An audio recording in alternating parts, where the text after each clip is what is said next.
16वें अध्याय में देवताओं के और असुरों के गुणों का वर्णन है। यह शास्त्र विधि मुत्सृज वर्तते कामकारतः नशा सिद्धिं वाप्नोति न सुखम न पराम गतिम्। भगवान कहते हैं कि जो मनुष्य विधि के अनुसार कर्म नहीं करता, स्वेच्छा से कर्म करता है, उसको ना तो सिद्धि मिलती है, ना सुख मिलता है और ना ही मोक्ष मिलता है। जीवन में व्यक्ति को किस रास्ते से चलने से क्या हमें प्राप्त होगा, कहाँ हम पहुंचेंगे, इसका जब तक कि विवेक ना हो जाए तब तक वो जो कुछ भी कर्म करता है उसका फल उसको मिल नहीं पाता। इसलिए नहीं मिल पाता, उसको ठीक ठीक विधि नहीं पता। अगर नाव बंधी हुई है रस्सी से किनारे पर, हम कितनी भी पतवार चलाएं परंतु नाव इधर उधर होगी परंतु आगे नहीं बढ़ेगी। इसी प्रकार से हमारे घर में लगा हुआ ताला, जब तक हमको उसकी चाबी नहीं पता रहती तब तक वो ताला खोल नहीं पाता।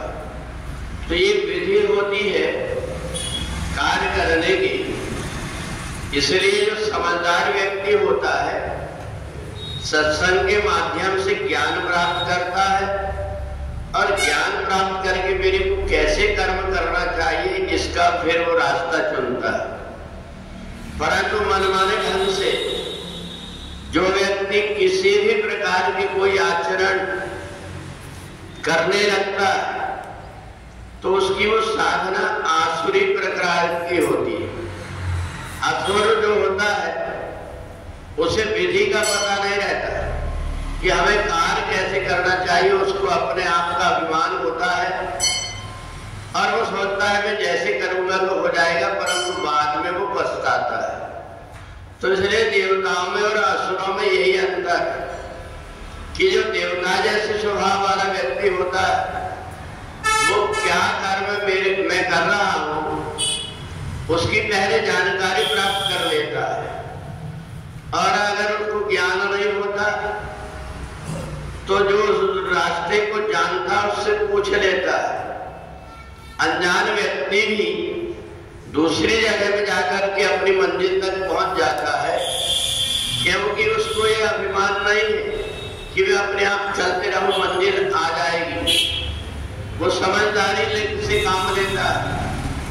जहां वो अनजान है वहां जाकर के पूछ लेता है मेरी कोई रास्ता जाना है, रास्ता कहां जाएगा। तो इसलिए देवताओं में और असुरों में यही अंतर है, उनकी बुद्धि अलग अलग प्रकार की होती है।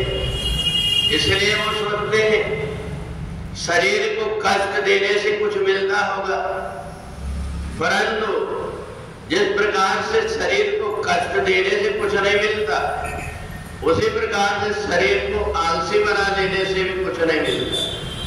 हमें कर्म तो करना पड़ता है परंतु उसकी विधि जान करके, और जब विधि जान करके हम कोई कार्य करते हैं तो हम अपने उद्देश्य में सफल हो जाते हैं। और इसलिए भगवान ने अर्जुन से कहा अहंकारम बलम धर्मम कामा क्रोध संसर्गा। व्यक्ति अगर अहंकार से ग्रसित होकर के बलपूर्वक शरीर को कष्ट दे करके काम के कारण, वासना के कारण, क्रोध के कारण अगर किसी प्रकार के कोई कर्म करता भी है तो उसका वो कर्म उसको दूसरी तरफ ले जाकर के भटका देता, परंतु जीवन में उसको कुछ मिल नहीं पाता। इसलिए जब कभी भी रास्ता चलना हो तो हमसे जो चीज पता नहीं है उसकी हम पहले जानकारी करके फिर रास्ते से चले तो हमें उसका लाभ भी प्राप्त होता है। और नहीं तो व्यक्ति क्या होता है, बोले मूढ़ा जन्मनि जन्मनि वो बाद में आसुरी योनि को बार बार प्राप्त होता है, फिर बाद में पछताता है कि मैं अच्छा कर्म करता हूं परंतु मेरे को फल बुरा क्यों मिलता है। तो उसको ये पता नहीं होता तो उसने कर्म तो किया परंतु उसको ज्ञान नहीं था, ज्ञान के वश, अहंकार के वश, बल के वश में होकर के उसने जो कर्म किया है दिखावा करने के लिए, दूसरों को प्रभावित करने के लिए, अपने आप को महान बताने के लिए अगर कोई व्यक्ति प्रपंच भी करता है तो उसके प्रपंच से उसको थोड़ा बहुत कम बुद्धि वाले व्यक्तियों के द्वारा सम्मान तो मिल जाता है परंतु उसकी बाद में दुर्गति होती है, उसे हाथ कुछ भी नहीं लग पाता। इसलिए देवताओं जैसे आचरण करने वाला व्यक्ति विधि को जान करके जब कोई रास्ता में चलता है तो अपनी मंजिल तक पहुंच जाता है। बोले वृंदावन बिहारी लाल